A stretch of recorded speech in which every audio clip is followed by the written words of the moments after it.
अस्सलाम वालेकुम स्टूडेंट्स, कैसे हैं आप सब। उम्मीद है आप सब खैरियत से होंगे। स्टूडेंट्स, मैं हूं आपका केमिकल मेंटोर और मैं आपको अपने इस चैनल में खुशामदीद कहता हूं।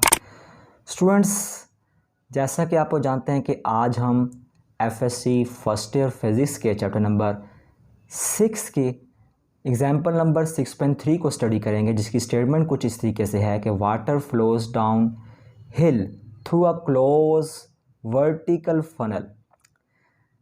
The flow speed at the top is 12 centimeter per second. The flow speed at the bottom is twice the speed at the top. कहता है पानी जो है ना ऊपर से नीचे की तरफ आ रहा है एक फनल के थ्रू, एक वर्टिकल फनल के थ्रू। पानी क्या काम कर रहा है, ऊपर से नीचे की तरफ आ रहा है। जो ऊपर वाली साइड है वहाँ पर पानी की जो स्पीड है वो कितनी है, 12 सेंटीमीटर पर सेकेंड। और जब तक पानी नीचे पहुँचता है और नीचे पहुँचकर पानी की स्पीड कितनी हो जाती है, ट्वाइस, डबल स्पीड हो जाती है। ठीक है, अगर पहले उसकी स्पीड ऊपर की तरफ क्या थी, 12 सेंटीमीटर पर सेकेंड थी, तो इसका मतलब नीचे जो उसकी स्पीड क्या होगी पानी की, 24 सेंटीमीटर पर सेकेंड होगी। वो कहता है ये जो वर्टिकल फनल है इसकी जो लंबाई है या ऊंचाई है वो कितनी है, 40 सेंटीमीटर है। कहता है ऊपर फनल के ऊपर वाली साइड पर जो पानी का प्रेशर है वो कितना है, 1.013 10⁵ न्यूटन पर मीटर स्क्वायर।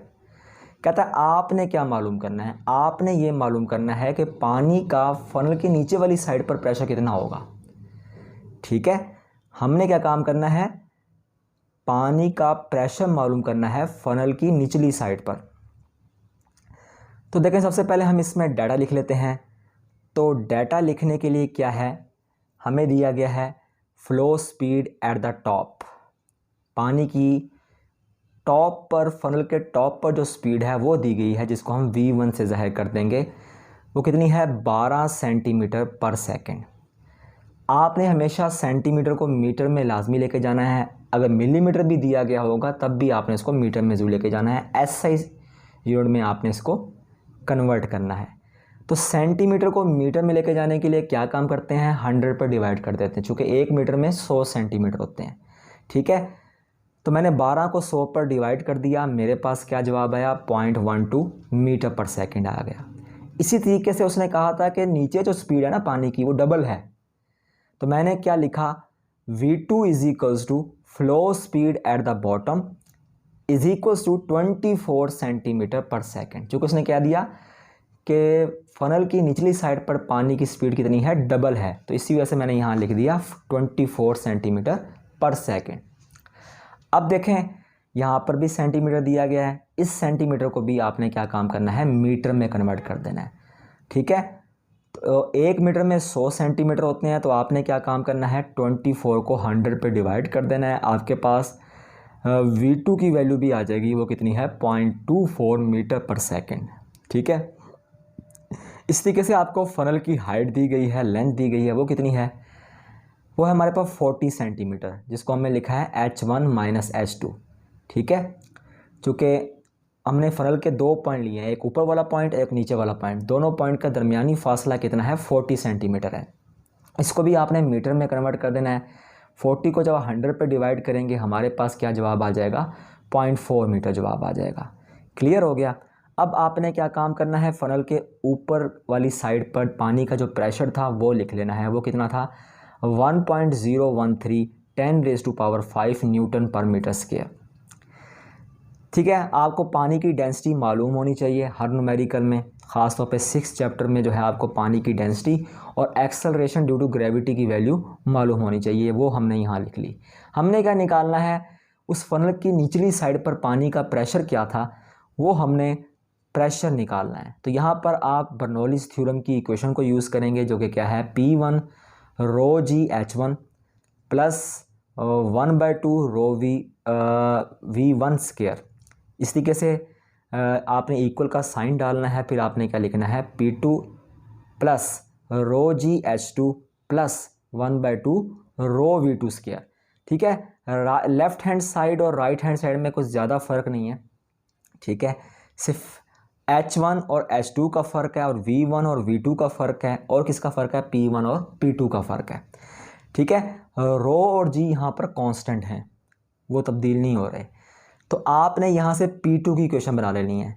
P2 देखें यहीं रह जाएगा, बाकी सारी वैल्यूज़ वहाँ चली जाएंगी। वहाँ पर पहले से P1 मौजूद है तो मैंने P1 लिख दिया, और ये रो जी H2 उधर चला जाएगा। जब रो जी H2 इधर आएगा रो जी H1 के पास, ठीक है, तो इसका साइन क्या होगा, नेगेटिव होगा। रो जी चूँकि दोनों में कॉमन है, इसके पास भी रो जी है, इसके पास भी रो जी है, तो उसको मैंने कॉमन के तौर पे बाहर निकाल लिया, ठीक है। और ब्रैकेट में जो आपने लिख देना है वो क्या लिखना है, H1 माइनस H2। रो जी कॉमन के तौर पर बाहर आ जाएगा, ब्रैकेट में क्या आएगा, H1 माइनस H2, ठीक है, जिसको हमने क्या कह दिया है, वो H के बराबर है। तो इस वजह से मैंने यहाँ लिख दिया रो जी H। सेम काम आपने यहाँ पर इसके लिए भी करना है कि 1/2 रो V1 स्क्वायर, ये आपके पास पहले ही लेफ़्ट हैंड साइड पे मौजूद है। ये जो 1/2 रो V2 स्क्वायर है, ये क्या काम करेगा, ये जो है परली साइड पर आ जाएगा, लेफ़्ट हैंड साइड पर आ जाएगा। आपको पता है 1/2 और रो दोनों के पास कॉमन है, ठीक है, तो इसको हम ब्रैकेट के बाहर लिख देंगे, और जो V1 का स्क्वायर है और जो V2 यहाँ पे आके क्या हो जाएगा, माइनस का V2 स्क्वायर बन जाएगा। इसको हम किस में लिख देंगे, ब्रैकेट में लिख देंगे। तो हमेशा आपने क्या काम करना है, कॉमन वैल्यूज़ को जो है ब्रैकेट के बाहर लिख देना है, ठीक है। और जो आपके पास जैसा ये V1 था, ये V2 था, ये डिफरेंट वैल्यूज़ थी, आपने इनको क्या कर देना है, ब्रैकेट में लिख देना है, ठीक है। अब आपके पास एक फार्मूला बन चुका है, इस फार्मूला को आपने यूज़ करके अब फाइनल जो है P2 की वैल्यू निकालनी है। P1 की वैल्यू आपको डाटा में दी गई थी। इस तरीके से देखें, रो जी H की वैल्यू आपने लिखनी है। रो जी H की वैल्यू आप कैसे लिखेंगे, अच्छा यहाँ पर मल्टीप्लाई का साइन लगा हुआ है, आपने यहाँ पर प्लस का साइन ज़रूर डाल लेना है, ठीक है। इस साइड पर ये जो मल्टीप्लाई का साइन है, यहाँ पर आपने क्या काम करना है, प्लस का साइन डाल देना है। क्लियर हो गया। अब जब आप ये काम कर देंगे तो रो की वैल्यू पुट कर देंगे, 1000 है, वो आपको डाटा में दी गई है, पानी की डेंसिटी है। जी की वैल्यू भी आपको डाटा में दी गई है, ये एक्सेलरेशन ड्यू टू ग्रेविटी है, चूँकि पानी नीचे की तरफ आ रहा है, ठीक है। इसी तरीके से H की वैल्यू आपने जो है, ये लेंथ ऑफ द फनल ये कितनी थी, 0.4 थी, वो भी आपने यहाँ पुट कर दी। सेम जो है अब आपने जो है प्लस का साइन डालना है, 1/2 लिख देना है। रो की वैल्यू आपको डाटा में दी गई हुई है, ठीक है। इसी तरीके से V1 की वैल्यू आपको 0.12 दी हुई है, आपने उसका स्केल ले लेना है, माइनस का साइन बीच में डालना है।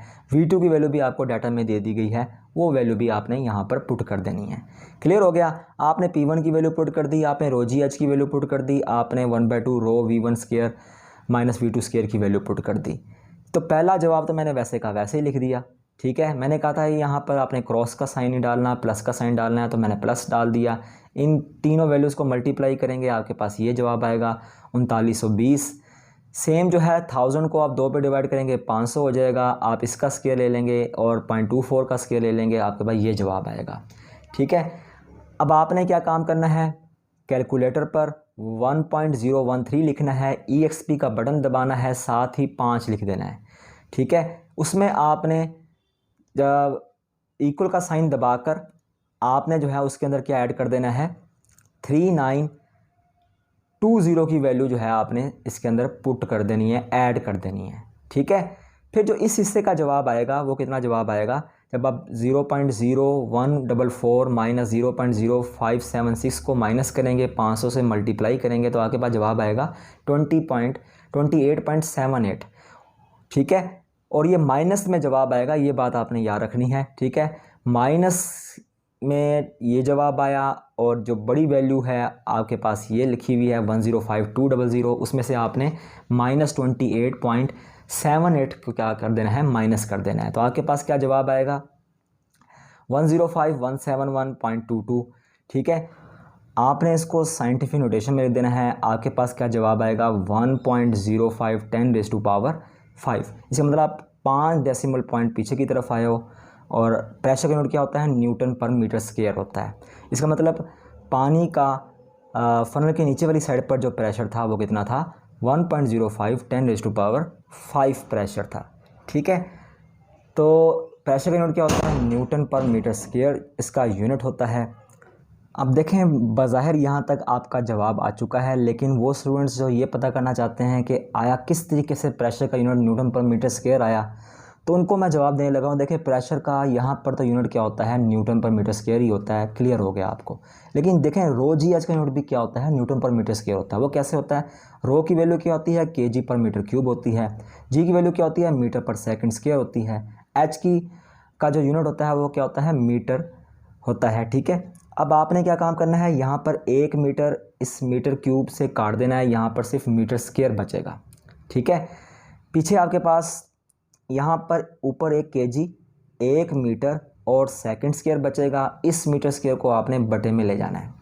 ठीक है, अगर आपको पता हो KG into metre over second square ये न्यूटन कहलाता है, बटा मीटर स्क्वायर आपके पास पहले ही मौजूद था, तो न्यूटन पर मीटर स्क्वायर किसके बराबर होता है, पास्कल के बराबर होता है। ठीक है, सेम देखें 1/2 जो रो V1 स्क्वायर और V2 स्क्वायर वाली आपकी इक्वेशन है, इसका यूनिट भी क्या होता है, न्यूटन पर मीटर स्क्वायर ही होता है, जिसको हम कॉमन के तौर पर बाहर निकाल लेते हैं और हमारे पास जो यूनिट आता है इस पूरी इक्वेशन का वो क्या होता है, न्यूटन पर मीटर स्क्वायर आता है। रो की वैल्यू क्या होती है, केजी पर मीटर क्यूब होती है।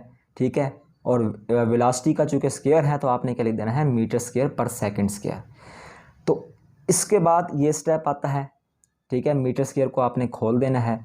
जब आप मीटर स्क्वायर को खोलेंगे तो देखें ये मीटर इंटू मीटर बन जाएगा। फिर आपने देखना है कि 1 मीटर को इस मीटर क्यूब से काट देंगे, नीचे सिर्फ मीटर स्क्वायर बचेगा। ठीक है, हमारे पास ऊपर आएगा KG into metre over second square, वो हमारे पास यह ऊपर लिख देना है आपने, और मीटर स्क्वायर को आपने बटे के नीचे लिख देना है मीटर स्क्वायर। ठीक है, ये जो KG into metre over second square है ये क्या कहलाता है, ये हमारे पास कहलाता है न्यूटन, और नीचे मीटर स्क्वायर मौजूद है। ठीक है, तो इसका मतलब चाहे ये वाला P1 हो या रो जी एच हो, ठीक है, या फिर 1/2 रो V1 square minus V2 square हो, चाहे इनकी वैल्यूज़ डिफरेंट है लेकिन इनका यूनिट क्या है, कॉमन है। तभी मैंने यहाँ पे क्या लिखा है, प्रेशर का यूनिट न्यूटन पर मीटर स्क्वायर। तो उम्मीद है आपको एग्जाम्पल नंबर 6.3 भी समझ आ चुकी होगी। इस एग्जाम्पल से रिलेटेड मज़ीद कुछ क्वेश्चंस होंगे तो आप मुझसे कमेंट बॉक्स में पूछ सकते हैं। बहुत बहुत शुक्रिया आपका।